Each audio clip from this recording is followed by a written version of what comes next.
Assalamualaikum warahmatullahi wabarakatuh. Waalaikumsalam warahmatullahi wabarakatuh. Sahabat Permisa, ketemu dengan saya Taimas dan sahabat saya Sulfa. dalam acara Smart Woman Talk Show. Oke, bagaimana kabar Zulfa? Alhamdulillah sehat, baik dan fresh. Oke, gini Zul, kita melanjutkan acara yang dulu ya. Oh iya, udah 2 minggu yang lalu apa ya? Iya, masih di acara Smart Woman Talk Show. Ini ada pertanyaan Zul dari sahabat saya, yaitu sahabat Patayat. Kebetulan saya aktif di Patayat. Dia cerita, dia punya permasalahan ya dengan kondisi lagi hamil, dan dia mau puasa tetapi tidak kuat. Ya. Kemudian yang menjadi pertanyaannya, bolehkah dia tidak puasa? Ya. Kemudian ketika tidak puasa, apakah dia harus mengkodonya saja atau membayar fidyah? Sudah. Ya. Nanti ada pertanyaan lanjutannya. Oh gitu. Iya. Ya. Baik, terima kasih Teh Ima sudah Ya. menyampaikan pertanyaan temannya. Apakah boleh perempuan yang sedang hamil karena kondisinya tidak memungkinkan, karena tidak kuat untuk tidak puasa? Jelas boleh. Para ulama bersepakat bahwa hamil adalah salah satu alasan yang menjadikan berubahnya hukum puasa bagi seseorang dari wajib menjadi boleh tidak berpuasa, tetapi dengan kewajiban mengganti di lain hari. Kodo ya. Tadi pertanyaannya apakah hanya kodok saja atau mengganti atau saja fidyah. atau juga fidyah? Oke. Ya, sahabat-sahabat, para ulama dalam hal ini, ulama fikih berbeda pendapat dalam menghukumi kewajiban perempuan hamil yang tidak berpuasa. Ulama Hanafiyah, Abu Hanifah dan ulama-ulama yang semazhab berpendapat bahwa perempuan hamil apapun alasan ketidakpuasaannya itu hanya wajib qadha. Itu saja berarti ulama Hanafiyah. Fidyah. Nah, kemudian bagi ulama Malikiyah itu perempuan hamil hanya wajib qadha, sedangkan perempuan menyusui ini wajib qadha dan fidyah. Nah, tapi tadi pertanyaannya Beda kan antara ini, kalau Maliki antara yang hamil sama menyusui. ya, yang hamil hanya wajib qadha, yang menyusui wajib qadha ditambah fidyah.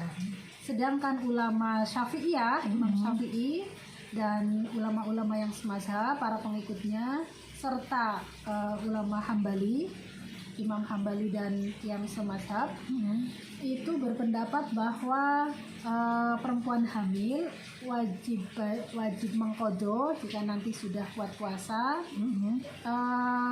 tetapi dirinci untuk soal fidyah.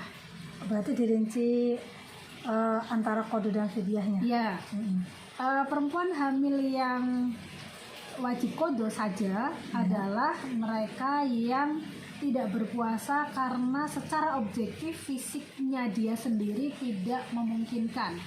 Misalnya setiap hari muntah-muntah, lemas, habis lemas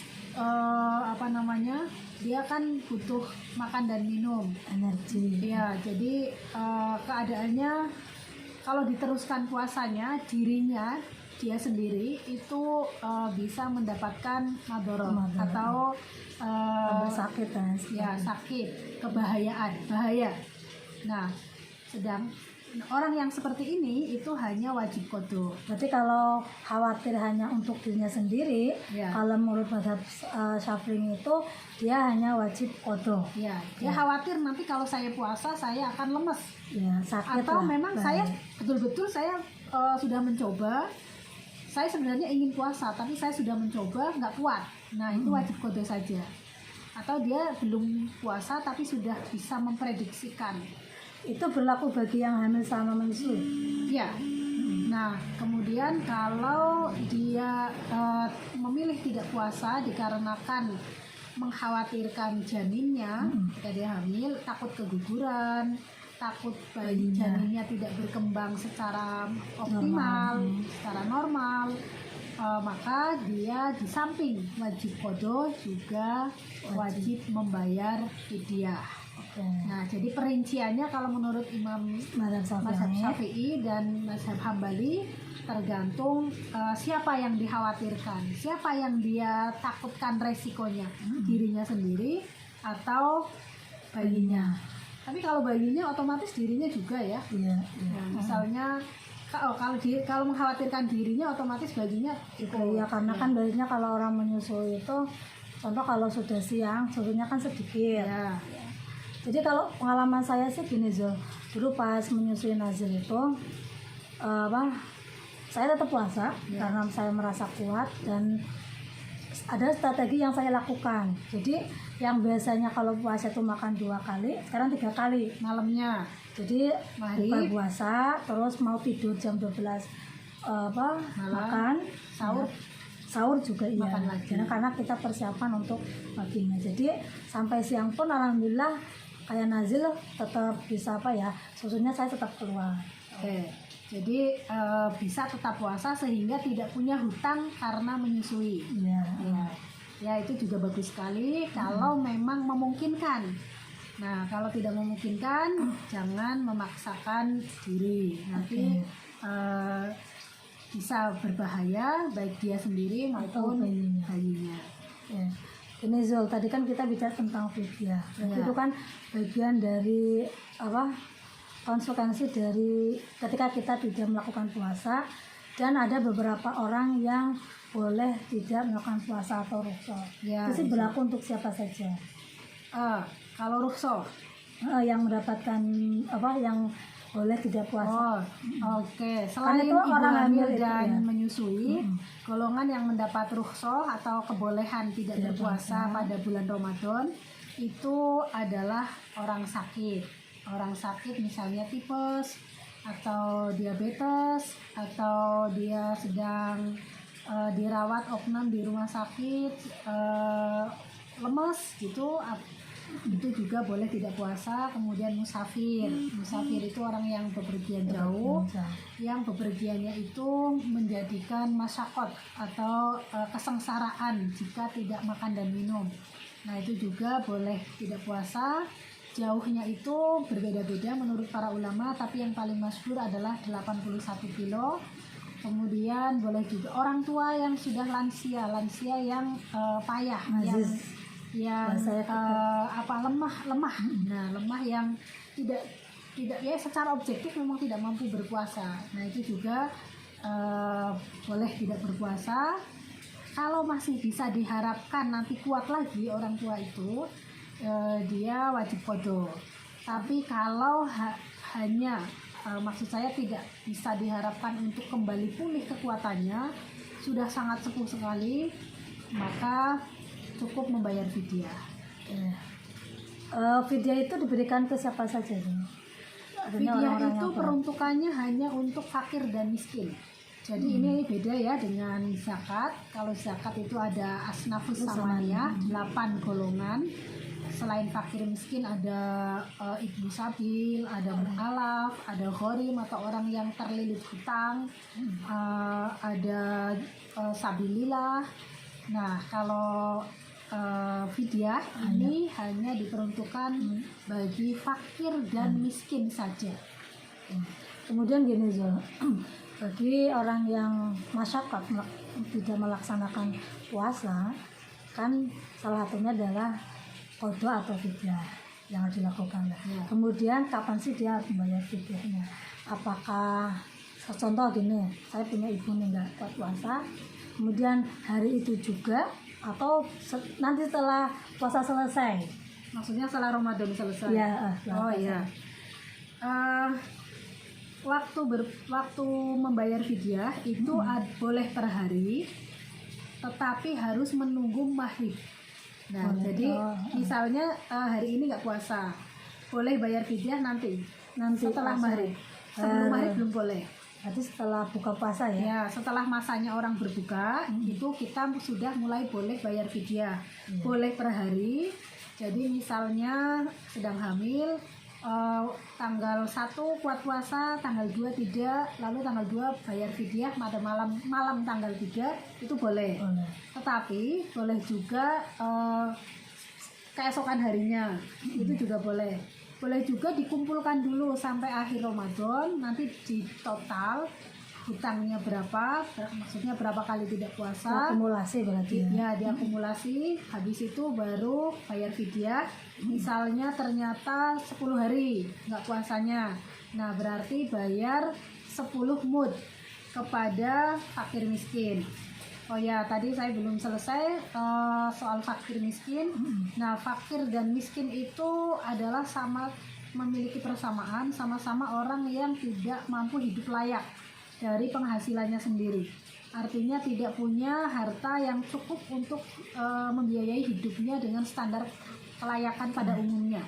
Nah, bedanya kalau miskin itu memiliki penghasilan atau memiliki aset yang bisa dimanfaatkan untuk pencaharian, tetapi hasilnya tidak sampai pada bisa hidup layak. Misalnya kita biaya sehari-hari pada umumnya satu keluarga dengan 5 orang anggota itu habis 50.000, dia hanya mampu mencapai 25.000 penghasilannya. Tidak mencukupi. Ya, punya tapi tidak mencukupi. Sedangkan fakir itu di bawahnya lagi. Di bawahnya miskin. Di bawahnya miskin. Jadi tidak punya apa-apa. Mungkin hanya punya gubuk, sedangkan beras nggak punya, pekerjaan nggak punya, hidupnya tergantung dari pemberian orang, belas kasihan misalnya seperti itu, atau dia kerja tetapi sangat-sangat tidak mencukupi begitu. Nah, itu namanya fakir. Nah, kemudian tadi soal Ukuran mud, 1 mud itu berapa? Tadi kan yang disampaikan oleh Inan tentang apa setiap hari itu 1 ya, mud. 1 mud itu menurut Fatwa Majelis Ulama Indonesia, karena kita ada di Indonesia ya, itu 6 on. 6 on. Ini yang paling ringan menurut saya kalau dibandingkan dengan pendapat ulama-ulama klasik. Kalau di Arab itu kan pakai ukuran sok ya, sok itu 4 mud. Nah, 1 mud berarti 1/4 sok. Nah, sok itu ukuran pakai volume, pakai ada takaran kayak kita menakar beras dulu pakai ceneng. Ya, nah seperti itulah. Ceneng Nah, ya, tapi karena di kita itu nggak familiar, nggak populer, nah maka untuk mempermudah penyebutan, para ulama Indonesia menyamakan 1 mud itu dengan 6 on. Jadi 6 on itu ukuran fatwa MUI. Nah, tetapi kemudian berkembang juga sampai kemudian ada yang berpendapat 6/4, kemudian ada yang 8 on. Nah, kalau Imam Hanafi bahkan 1,5 kilo. 1,5 kilo, Ya. 1 sok itu. Iya, 1 sok itu 1,5 kilo. Sehingga 1 sok, bukan 1 sok, 1 mud. 1 mud itu 1,5 kilo. Nah, jadi perbedaan-perbedaan ini memang ada. Nah, itu bisa kita rujuk sebagai pedoman menyesuaikan kemampuan kita. Nah, kalau kita orang yang tidak terlalu mampu, berarti bisa menggunakan yang 6 on tadi, rujukannya Majelis Ulama Indonesia. Kalau kita orang yang kaya, alangkah baiknya dilebihkan, pakai ukuran yang lebih banyak. Nah, jadi demikian untuk lebih menenangkan, untuk lebih memberi hak, mengamankan kita dari kekurangan memberikan hak orang lain, seperti itu. Nah, kemudian apalagi tadi? Kemudian kan gini, dalam memberikan kepada fakir miskin itu, apakah harus dalam bentuk beras, berarti 6 on, atau bisa bentuk makanan, atau bentuk uang? Sepanjang referensi yang saya baca itu bahan makanan. Nah, karena bahan berarti beras, bukan nasi yang sudah matang. Ya, beras. Kemudian nanti penerimanya itu bisa mengolahnya. Nah, secara lebih leluasa. Kemudian kalau tadi ada yang agak terlewat itu, apakah 1 orang 1 mud atau boleh 1 orang menerima lebih dari 1? Boleh. Jadi kalau misalnya hutangnya 10, boleh diberikan kepada satu orang miskin. Boleh kepada 2 orang, dibagi 2, 5-5. Nah, yang tidak boleh adalah 1 mut dibagi 2. Misalnya utang 10, 6 on dibagi 2 ya 3 on 3 on, nah itu yang tidak boleh. Tapi kalau 6 on kali 2 untuk 1 orang boleh.